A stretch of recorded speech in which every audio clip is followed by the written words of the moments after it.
So 2024 has been kind of a weird year for video games because for me personally, it just felt a little bit flat. That's not to say it was bad, but it was just kind of flat. You would expect now that we're halfway through the PS5 and the Xbox Series life cycles that games will be coming at you left and right, but they're really not. The Nintendo Switch is also on its way out, so you're not getting huge AAA blockbuster titles being put on that system, as they are probably waiting for the successor of that system to come out. But there has been some good games. There's still some games to come out, but as far as it stood, Astro Bot looked like it was going to be my game of the year for 2024. But there was potentially one game that could rock that boat. But the price of entry for this game was quite a lot, and that is Batman Arkham Shadow VR. Now, I am a huge Batman Arkham fan. I adore these games. Arkham City is a game that I have played and beaten multiple times, and it's one of my favorite video games of all time. But this being a VR game kind of put it in a weird position because it's only available on the Meta Quest 3. Now, I have a Quest 2, I have a PSVR 2, but of course, in order to play the new Batman Arkham game, you have to have a Quest 3. So I ended up buying a Quest 3S, which is the, I guess, less feature-intensive model or something like that. I don't think the visuals are quite as good as the other model, but that kind of put this game at a bit of a disadvantage. I already had a PlayStation 5, so playing Astro Bot was nothing. This game would really have to wow me in order to potentially take over Astro Bot as my game of the year, because I had to pay a lot of money to get into this. And you know what?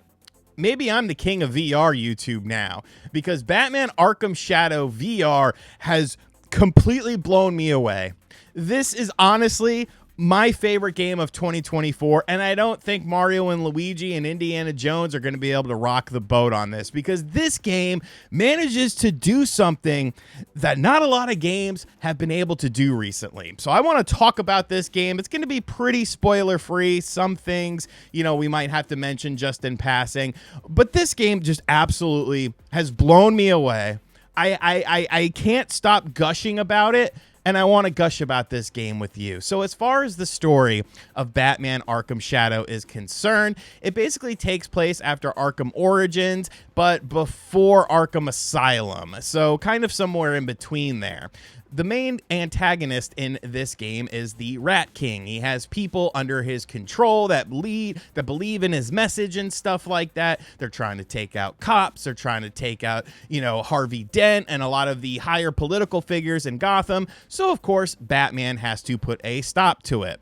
Now, the story actually takes some really interesting twists and turns, and I can't really talk too much about those without kind of spoiling some things, but don't think that because this is a VR game that they've skimped out on the story. Because if anything, there are some absolutely iconic moments, not only just within the Batman universe, but within Batman himself. You almost get to see like a different side of Batman in this, and I was shocked. Things just kept happening, and I was like, wow, that is so cool. That is such good writing. And the way that they're able to implement it into the gameplay of the game is just top notch. So I know what you're wondering. Well, what is the gameplay like? Because you could really look at trailers and stuff for the game, but I don't think it really gives you kind of the full gist of what to expect when you're playing this game. So you are Batman, and this is the most Batman-like experience that I think we'll get for a very long time, because it is a VR game. Now, I'm not someone who's super well versed in VR, but I turned up all the settings to be like complete immersion. Like, I don't care if I have to, yak or something like that. I want to feel like I am Batman. And within the first few minutes of the game, once you get, moving and stuff like that, like, it just absolutely, it sucks you in. That's what it is. You forget that you're playing. I mean, I shouldn't say that. You don't forget you're playing a video game, but you just get so into the character himself of Batman. And it's just so awesome. So Batman, of course, if you've ever played the Arkham games, especially games like Arkham Asylum, kind of think about this game like Arkham Asylum, because I actually think that there are quite a few similarities between those games. Batman still has all of his moves. He still has all of his gadgets. There's still a skill tree. You still level up your character and unlock new abilities. All of the things that you've come to expect in a Batman Arkham game translate over into this game. So things like perching on a ledge and then, grabbing someone that's down below you, or doing a glide kick and taking someone out, or getting in multiple fistfights with multiple enemies. All of these things will happen. Now, as far as the fighting is concerned, because I feel like that's going to be kind of a big point for a lot of people, the way it plays out is actually very nice. You hit the 2 trigger buttons on each of the controllers for the MetaQuest 3, and you hold those down, and then your hands essentially become fists. And you can punch people. There will be prompts that come up on the screen of a certain punch that you'll need to do. You'll also have to punch people that are off screen, so you'll have like a little warning pop up when someone's to your left or right that's about to attack you, and then you just hold the buttons and stick out your arm in that direction. And at first, it does feel a little bit weird. I will be perfectly honest with you with that. But the longer you go, the better it feels. And the more upgrades you get, the better it gets. And then you start doing combos, and then you start doing super combos and like instant attacks and instant takedowns and stuff like that. You still have your cape mechanic as well. So if you get a heavily armored enemy that is attacking you, you got to use your cape. How do you use your cape? You hit the button, you hold down one of the trigger buttons, and then you whoosh your arm out, and Batman does a cape thing. And there's so many cool little things like that. Same thing with like a batarang. You pull out a batarang, you throw the batarang. You need to get up onto a ledge, you look at where you need to go, you hit A, and then you hit your rappel gun and you fly across. You can even glide. Like, the gliding is so cool. You hit both of the buttons down, and then you stick your arms out like you're gliding, and then you glide across things. Like, it's crazy. It's crazy. But it definitely feels so much like the Arkham games. But the fact that it's in VR makes it feel so much more fresh because of things like opening doors and, looking for clues and stuff. Because there's also the detective mode in which you do stuff like that, where you're analyzing a room and you're having to walk around and look at different things and pick up different items and stuff like that. And it just feels so natural. Like, there is a little bit of a learning curve with it for sure. But once you get yourself positioned well, like, you are golden with this game. And the game constantly throws new mechanics at you as well, because you're constantly upgrading. But even beyond that, there's still new stuff that pops up, including a gameplay switch that I'm not going to talk about, but it just adds a whole nother layer to this game and a whole different feeling than how it feels when you start the game. That's just so freaking cool. Now, the similarities between Arkham Asylum don't end there, because one of the things is the game is definitely more self-contained and a bit more linear than some of the later entries. It's definitely not as open as Arkham Knight or Arkham City or anything like that. Arkham Shadows definitely has a set path, and yeah, you could do little deviations as there are collectibles defined and there are some hidden puzzles to get those collectibles and stuff like that. But for the most part, you're kind of on a straight and narrow path. But I don't think that's necessarily a bad thing with this game. Like, would it have been cool to fly around the city and, explore everything? Like, yeah, sure. But you get these glimpses and you get these moments that just feel like so much bigger than anything that you would be able to do that's just pointlessly going around the city. Like, I feel like everything is curated and crafted in a manner that you still feel like you are exploring all of this area, but you're just more on a strict timeline, which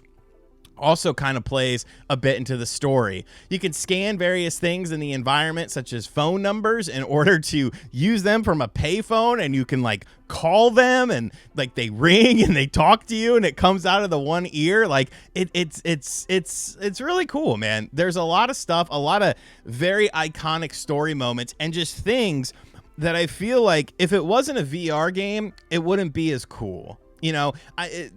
When you play this game, because I do recommend you play this game, when you get to the Commissioner Gordon scene or he wants to have a cigarette. That's all I'll put it. Think about that scene, but think about it if it was in a normal game versus VR versus what your reaction is, because you are in this first person perspective. You feel like you're in this world, and it just makes these moments stand out so much more. Now, as far as the performance of the game is concerned, like I said, I'm playing on the Meta Quest 3S. I think the main difference between the 3S and the 3 is the resolution. And honestly, it wasn't a problem for me. Like, I don't have the best eyes in the world or anything like that. I honestly can't see a damn thing at night, but I thought the graphics of the game actually looked very nice. Like, is it as detailed as like a PS5 game? Like, no, it's probably like a PS3, early PS4 as far as like character models and stuff are concerned, but they all look good enough. And like, when you get up close to characters, they actually can even look a little bit impressive at times. And I really like the visual style of the game. You know, it's Gotham in peril. You go to different locations that you are familiar with, or at least accustomed to playing and going to in various Batman games. So it all feels familiar, but very, very fresh. Now, I did have a couple hiccups and stutters from time to time in this game. There was one scene where it's like a long walking scene, and it hiccuped a few times in there, but since it was a walking scene, I didn't really care. As far as like when things are actually intense, nothing really seems to have problems with hiccups or anything like that. So just something I noticed. I don't know if that's because this is the 3S instead of the 3. But the audio design, like I alluded to earlier, is actually very well done as well. And that kind of comes down to the speakers within the Quest 3S's headset. Like, they're very well positioned, and there's very like specific, like if someone's talking to you and you kind of look away, like it pans to where that person would be talking if it was in, you know, if they were actually talking to you, and all the sound effects and stuff like that all sort of pan around based on where your head is. So I say all that to say, this is my game of the year for 2024. This game had no business being my game of the year because I was annoyed that I had to buy the damn headset. I'm just giving you guys the tip of the iceberg with this game as far as all of the cool moments that happen, all of the deviations in the gameplay. But this honestly feels like the most next-gen experience that I've had in a very long time because it actually feels new. It actually feels different. It doesn't feel like a tech demo with a skin of a game or a franchise that people really love. It feels like a new Batman game. It's just that this one's in VR and it kicks ass. This is, I'm not going to say, you know, buy a Meta Quest 3 just for this game, because obviously that's a lot of money, but I did, and I have no regrets. I want more games like this. This was such a fantastic experience. There's also challenges that you can do on the end game stuff. Like I said, there's also collectibles in the game. So if you didn't get all the collectibles, you might want to go through and play it again. But just awesome, man. Just absolutely awesome. What a great experience. If you're a Batman fan, like, you know, ask for Best Buy gift cards or something for Christmas and get one of these and get Batman bundled with it like mine was. Because, man, you're really missing out. You're really missing out, especially if you're an Arkham fan. This game is top notch. What the hell happened to me? A VR game is my game of the year. Because I don't think Indiana Jones or Mario and Luigi are going to rock this boat that much. Let me know in the comment section down below, though. What do you think about this based on what I've said in this video? Does this look like something you're going to want to pick up? Do you have a Quest 3? Do you need to get a Quest 3? Do you wish that this would come to other VR devices? That should show you how half-assed Sony is. The fact that they couldn't be like, hey, we'll pay you to port this to PSVR 2. That's how much they don't care about you. And as always, guys, thank you for checking out this video. I guess I'm the king of VR YouTube now, you know, right alongside of emulation, Xbox, PlayStation, I guess Nintendo sometimes.